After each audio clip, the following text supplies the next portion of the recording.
Bonjour à vous, bienvenue à l'école de guérison divine. Et le thème du message d'aujourd'hui, c'est quoi?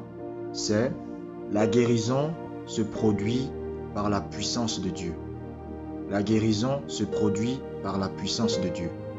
Nous allons lire Matthieu, chapitre 14, versets 34 à 36.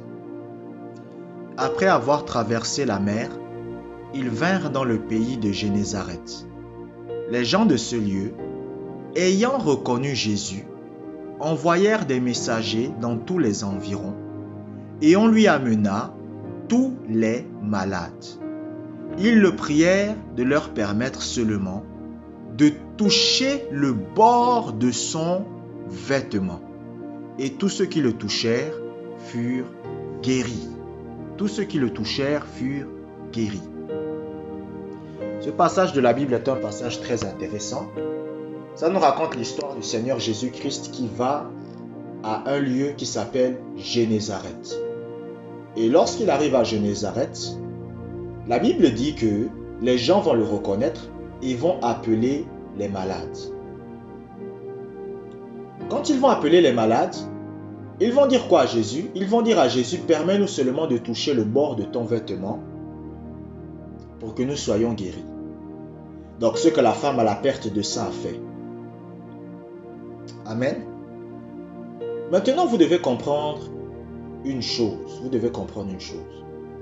La guérison s'opère à travers la puissance de Dieu. C'est-à-dire chaque fois que la guérison veut entrer en manifestation, chaque fois que la guérison veut opérer dans la vie d'un homme, dans la vie d'une femme, dans la vie d'un enfant ou de qui que ce soit, cela se fait toujours par la puissance de Dieu. Là où la puissance de Dieu est là, la guérison peut s'opérer. Vous comprenez? Toutes les guérisons que vous voyez dans le monde, il faut toujours la puissance de Dieu. Même quand les gens disent que j'ai été guéri par ma foi, et j'ai l'habitude de le dire parce que j'ai été guéri par ma propre foi, vous devez comprendre quoi? Que lorsque j'utilise ma foi, cela active la puissance de Dieu. Donc en fait, c'est pour vous faire comprendre que chaque fois qu'une guérison doit être opérationnelle dans la vie de quelqu'un, la puissance de Dieu doit être là.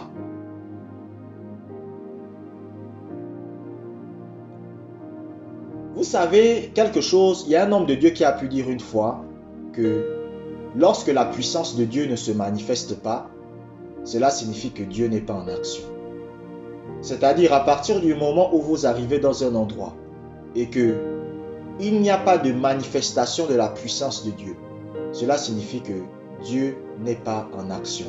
Quand je parle de manifestation de la puissance de Dieu, je ne suis pas en train de parler des gens qui tombent dans les églises, parce que les gens pensent que c'est ça la puissance. La puissance de Dieu, c'est pas faire tomber les gens dans l'église.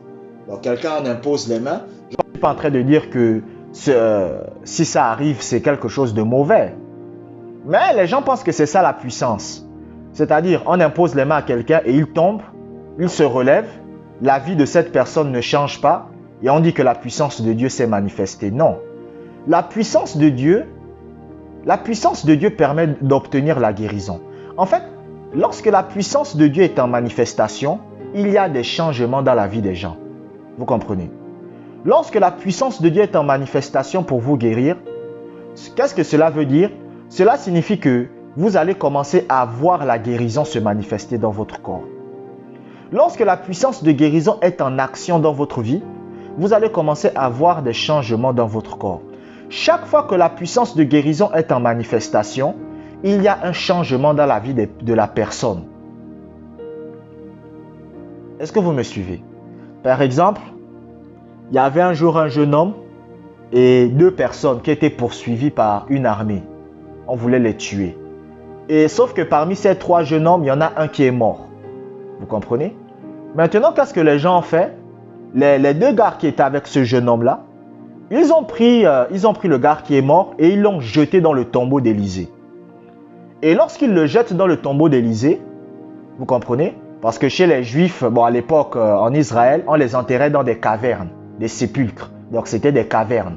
Et on fermait ça avec une pierre. Vous comprenez? Mais sauf que la pierre était ouverte.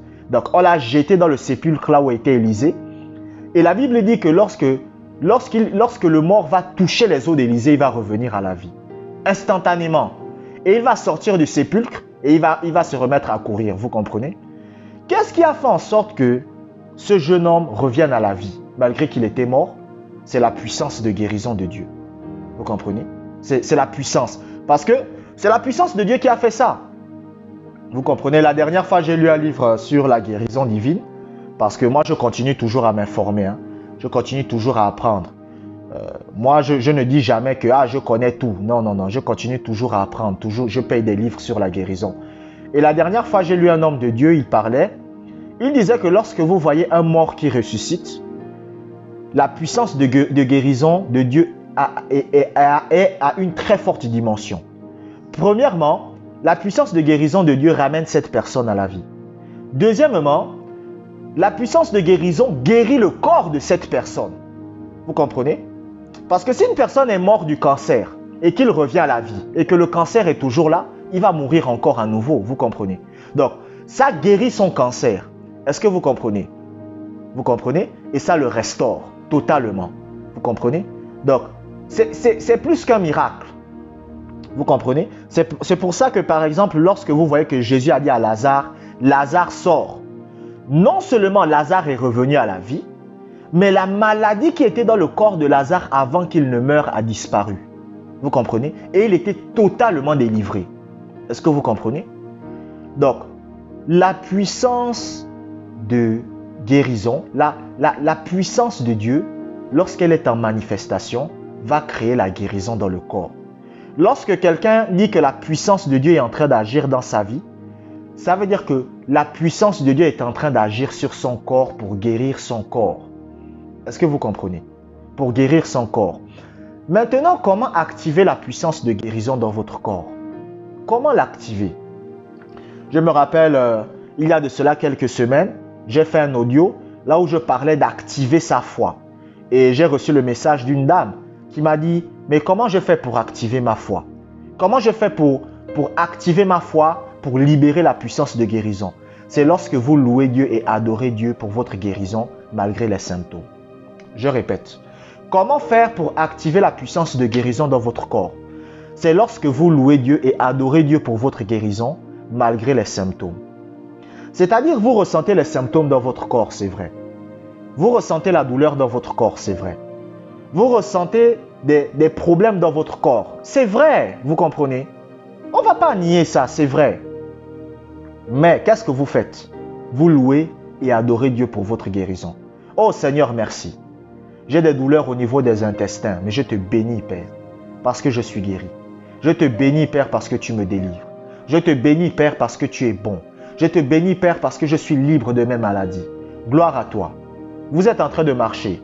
Pendant que vous marchez, vous ressentez encore à nouveau la douleur au niveau des intestins. Vous louez Dieu. Merci Seigneur pour la guérison. Merci Seigneur pour la délivrance. Merci Père, tu me restaures. Merci Père, tu me délivres. Dans le nom de Jésus. Vous continuez encore. Vous marchez. Vous marchez. Vous avez encore à nouveau de la douleur au niveau des intestins. Vous recommencez. C'est comme ça que vous activez la puissance de Dieu pour la guérison. Pourquoi la plupart des chrétiens n'arrivent pas à activer la puissance de Dieu pour la guérison? C'est parce qu'ils ne savent pas louer et adorer Dieu pour leur guérison malgré les symptômes. Vous savez, la Bible dit la prédication de la croix est une folie. Vous comprenez? Lorsque vous commencez à louer et adorer Dieu pour votre guérison, alors que vous ressentez toujours les symptômes dans votre corps, les gens vous traiteront de fou. Je vous dis ce qui va se passer. Les gens vous traiteront de fou. Les gens, écoutez, je vous dis ça parce que c'est ce que moi j'ai vécu. Vous comprenez? Un jour, j'ai eu le paludisme. Le paludisme, c'est une maladie en Afrique. Je ne sais pas si les gens qui vivent en Europe connaissent cette maladie, mais c'est en Afrique. Au Gabon, au Congo, au Cameroun, tout ça, ils connaissent un peu cette maladie. Ça produit de la fièvre, vraiment des problèmes. Et c'est une maladie qui tue. Lorsque tu as le palu, lorsque vous souffrez du paludisme, en Afrique, si vous ne prenez pas les médicaments rapidement, vous allez mourir. Et moi, je me rappelle, j'étais parti demander de l'aide. C'était à l'époque, je ne connaissais rien à la guérison divine. Je suis parti demander de l'aide à des parents à moi que je connaissais, vous comprenez? Et ces parents-là se sont moqués de moi. Ils m'ont dit que, mais toi, tu dis que Jésus est vivant, Jésus est Dieu, et ben, pourquoi tu viens nous demander de l'aide? Tu n'as qu'à demander à Jésus de te guérir. Vous comprenez? Tu n'as qu'à demander à Jésus de te guérir. Et j'ai prié Dieu de me guérir, j'ai prié, et j'ai failli mourir. J'ai réussi, grâce à Dieu, à trouver des médicaments, j'ai pris, et par la grâce de Dieu, j'ai survécu. J'ai dit à Dieu, mais je ne comprends pas, comment se fait-il que moi je te prie pour que tu me guérisses et je ne vois pas la guérison? Je t'ai supplié, j'ai pleuré devant toi, j'ai dit Seigneur, guéris-moi de mon palu, sinon là je vais mourir, tu n'as rien fait. Le Seigneur ne m'a pas répondu. Le Seigneur ne m'a pas répondu. Vous comprenez? Et moi je ne suis pas quelqu'un qui écoute trop la voix de Dieu, Dieu m'a dit, Dieu m'a dit. C'est rare que Dieu me parle, vous comprenez? Dieu ne m'a rien dit. Le Seigneur m'a seulement répondu un jour, il m'a dit, étudie la Bible. Étudie la Bible, c'est tout. J'ai dit, mais réponds-moi. Il m'a dit, étudie la Bible. Et j'ai commencé à étudier la Bible. J'ai commencé à prendre des livres sur la guérison. Et c'est là que j'ai découvert mon erreur. J'ai dit, je n'aurais pas dû supplier Dieu. Mais j'aurais dû commencer à louer Dieu pour ma guérison malgré les symptômes. Et comme Satan, c'est un gars mauvais. Parce que Satan, c'est comme ça. Satan voudra toujours tester pour mettre en pratique ce que vous connaissez. Donc, Satan m'attaque. J'ai le palu à nouveau. J'ai dit, bon, là, je vais louer Dieu. J'ai commencé à louer Dieu. Merci pour ma guérison. Moi, je ne pouvais pas aller demander de l'aide aux gens pour les médicaments. Vous comprenez? À cause de la persécution. Quand moi, j'ai donné ma vie à Jésus, beaucoup de membres de ma famille ont commencé à me haïr, à me détester. Vous comprenez? Donc, moi, je ne pouvais pas aller dans les maisons des gens pour dire, s'il vous plaît, aidez-moi, donnez-moi les médicaments. Vous comprenez? On me disait, tu as décidé de donner ta vie à Jésus, démerde-toi. Donc, j'étais obligé de me guérir par ma propre foi. Donc, c'était une question de vie ou de mort. Vous comprenez? J'avais pas la possibilité d'avoir, et j'avais pas de l'argent à cette époque. J'avais pas la possibilité de me payer des médicaments. Donc, j'ai commencé à louer Dieu. Oh, merci Seigneur pour ma guérison. Oh Père, merci de ce que je sois délivré. Je ressentais la fièvre. J'avais envie de vomir. Mais j'ai continué à louer Dieu. Le jour-là, je me rappelle, je devais aller à l'école. J'ai pris mes affaires, je me suis habillé, je suis allé à l'école. Sur le chemin de l'école, je remerciais Dieu pour ma guérison. J'ai remarqué que la maladie commençait à diminuer. J'ai continué à remercier Dieu pour ma guérison. La maladie diminue. J'ai continué à remercier Dieu encore. La maladie diminue. À la fin de la journée, je n'étais plus malade. Vous comprenez? Pourquoi? Parce que j'ai activé la puissance de guérison de Dieu. Comment j'ai activé la puissance de guérison de Dieu? En louant et en remerciant Dieu malgré les symptômes. Lorsque vous avez des douleurs aux pieds, commencez à louer et à remercier Dieu. Merci Seigneur pour la guérison de mon corps. Merci Seigneur, tu me délivres de mes maladies. Merci Seigneur, par tes meurtrissures, je suis guéri. Moi, c'est ce que je fais. Lorsqu'une maladie m'attaque, je prends autorité contre cette maladie. Par exemple, si je marche et que j'ai des maux de tête, je prends autorité contre cette maladie-là. Esprit de maux de tête, esprit qui me donne les maux de tête. Au nom de Jésus, tu pars maintenant. Et après, je commence à louer et à remercier Dieu. Merci Seigneur pour ma guérison. Merci Seigneur pour ma guérison. Malgré que je ressens toujours les maux de tête, je ressens des douleurs, j'ai des maux de tête, j'ai mal. Mais je loue Dieu, je remercie Dieu. Merci Seigneur. Merci Seigneur. Merci mon Dieu. Merci mon Dieu. Merci Seigneur. Merci mon Dieu. Je suis guéri. Oh, je te rends la gloire. Je remercie Dieu de tout mon cœur. Et qu'est-ce qui se passe? La guérison se produit. La louange et l'adoration, c'est-à-dire le fait de remercier Dieu pour votre guérison, malgré que vous ressentez les symptômes, active la puissance de guérison dans votre corps. C'est-à-dire lorsque vous remerciez Dieu pour votre guérison, malgré les symptômes, et que vous le faites, qu'est-ce qui se passe? Cela active la puissance de guérison. Écoutez, vous voulez connaître l'interrupteur pour activer la puissance de guérison? C'est remercier Dieu. En fait, lorsque vous remerciez Dieu et que vous louez Dieu pour votre guérison, malgré les symptômes, vous êtes en train d'appuyer sur un bouton. Et la puissance de guérison de Dieu s'active et ça commence à agir sur votre corps. Vous comprenez? Je vous remercie d'avoir écouté cet audio jusqu'à la fin. Que la grâce de Dieu soit avec vous.